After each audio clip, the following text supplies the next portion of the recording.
Viewer discretion is advised. The husband and wife goblins lived a peaceful life. Sure, they look different than the humans, and much, much smaller, but as long as they stay out of their way, life was fine. They spent their days far away from the humans, living in a cozy stick hut in the woods, collecting berries and fruits, and sometimes worm larvae. Until one day, a group of men in black uniform came to the woods, bearing scary-looking equipment. The wife spotted the group of men while she was out collecting berries. She decided to follow them, hiding from bush to bush. Though she couldn't understand anything they were saying, she could feel that they were determined, tense, and nervous. It soon became clear that the men were looking for their hut, as they stopped suddenly, facing their home. Her husband was in danger, she realized, and surely enough, the men were shouting commands down the hut, and then grabbed him. He struggled feebly. She couldn't do anything there but to watch them carry him away in a box. I swear, I'll find you and save you from these monsters, my love. Hello everybody, I'm TheRubber. Today, we bring you SCP Foundation KETER Class Object SCP-3121. SCP-3121, also known as Get Out of My Head, consists of two entities designated as SCP-3121-A and SCP-3121-B. SCP-3121-A and B are small, sapient humanoids measuring approximately 4 inches in height. The entities resemble imps or hobgoblins from European folklore. 3121-A is the male, and 3121-B is the female. The entities describe each other as husband and wife, and display a strong emotional attachment. The entities have human-level intelligence, speaking a dialect similar to Middle High German. They display high proficiency in tool-making and wilderness survival, which they use to practice a hunter-gatherer lifestyle. Their diet consists mainly of berries and insects. 3121-A was originally found in the forest of Fontainebleau in northern France in May 2005, inhabiting a crudely constructed hut made from sticks. Materials found within suggest habitation for two entities. It is believed that its wife, mentioned by 3121-A, was near the site at the time of initial retrieval, but evaded capture without being seen by containment personnel. It was housed in a cage made specifically for it. The guards transferred the cage to the interrogation room, where it was observed closely by senior researcher Jacob Curry, who supervised the interview between 3121-A and Dr. Lena Reiterer, a Foundation linguist who was able to understand its language. When Dr. Reiterer entered the room, 3121-A ran to the corner of its cage and cowered. "How's it going? Is everything good with you? What do you want from me? I beg of you, please, let me leave this place. I want to leave. Please be calm. You likely find this place very strange. I can understand. I don't want to hurt you. I just want to ask you some questions about yourself. May I?" 3121-A remained silent for a while, and Dr. Curry was getting impatient. "God, this is wasting my time. Give me that. Tell that thing that it risks being punished if it doesn't cooperate." "Sir, I don't think that's necessary. I mean, we're only getting started. We should exploit this fear response. It works on sapients, especially early in containment. Trust me. Your life here will be better if you answer my questions. Where do you come from?" Again, it only remained silent, despite Dr. Reiterer's numerous questioning attempts. After another minute of silence, it spoke. "I beg you, let me go. My wife is surely worried about me. I want to return to my wife. She is surely looking for me. I want to see my wife. Let me leave. I want to see my wife." "What did it say?" Dr. Reiterer translated the information, and Dr. Curry nodded and smiled. "Good. A point of vulnerability. We can exploit that if necessary. Keep going. Where do you think your wife is? We can bring her to you." "I won't tell you. You can't catch her. She's too strong. She's more clever than me. Won't get caught like I was. Just let me leave this place and go to her." When Dr. Reiterer translated the conversation to Dr. Curry, he sighed and terminated the interview. On the 23rd of May 2005, security camera footage in Zagreb, Croatia, captured evidence of SCP-3121-B's movement. A bald man walking on the street's pavement, identified as Tamas Novak, 54 years old, lost balance and fell against the wall, clutching his head with both hands. Passerby approached the man and called for an ambulance. The bald man began to shake violently and eventually stopped and dropped to the ground.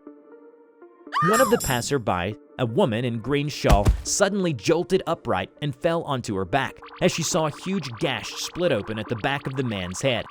Movement of a small object could be seen within the wound as the wound was getting bigger. As more people began to crowd the scene, a small figure, which later identified as 3121-B, burst from the gash and leaped to the ground. Chaos ensued as people started to scream and flee. It then clambered up to the face of the woman, who was now lying on the ground. Blood quickly pooled below her as 3121-B violently slashed at her face and throat. It then entered her skull through her left eye socket. Dark fumes rose out of her head. Shortly after this, another same incident happened in Osaka, Japan, where the victims were a group of 8 adolescents.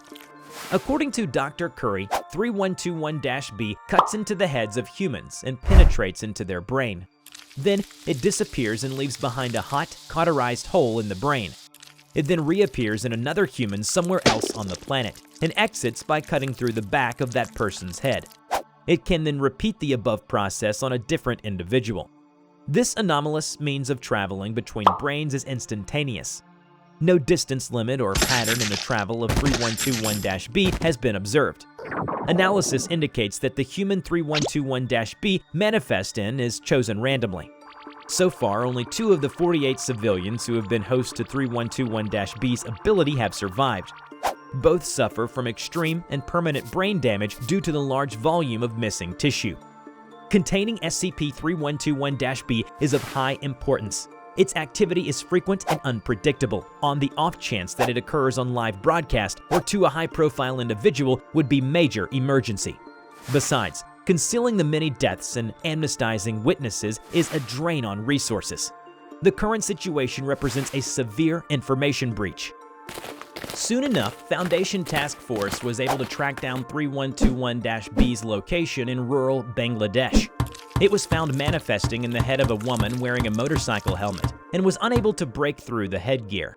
The female victim was then admitted to a local hospital as an apparent stroke victim, where medical staff noticed scraping sounds and muffled shouts emanating from her helmet.